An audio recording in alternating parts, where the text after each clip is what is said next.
সে সময় আসার সময়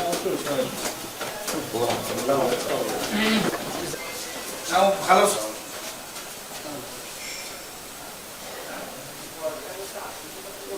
এবং এর মধ্যে কিছু স্টুডেন্টস যারা ওই সময় ছিলেন তারা বিশ্বের বিভিন্ন স্কুলগুলো রয়েছে সেগুলো নিয়ে আমরা যাতে কাজ করি তা দ্বারাই এটা সম্ভব এবং আপনারাও ছাত্র ছিলেন আমরাও ছাত্র ছিলাম আমরা দেখেছি তারা যদি চান তাহলে শিক্ষার ক্ষেত্রে আমূল পরিবর্তন নিয়ে শিক্ষক বৃন্দকে আমরা আজকে আমন্ত্রণ জানিয়েছি। একটা জাতি উঠতে পারে সেই জাতির যদি শিক্ষা থাকে।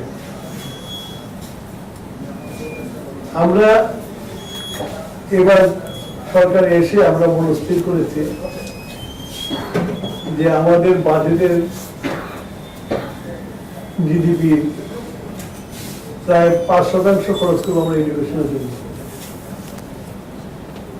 সেই যে টাকাটা আমরা এবং সাধারণ গরিব মানুষের ট্যাক্সের টাকা, কারণ এখন ট্যাক্স কিন্তু সবাই দেয়, যারা কেনাকাটা করে তাদেরও ভ্যাট দিতে হয়। এখন ট্যাক্স দেওয়াতে সারা বাংলাদেশের মানুষ রিক্সাওয়ালা থেকে শুরু করে দিনমজুর থেকে শুরু করে সবাই ট্যাক্স দেওয়াতে আছে। এই যে গরিব মানুষের টাকাগুলো আমরা ব্যয় করব,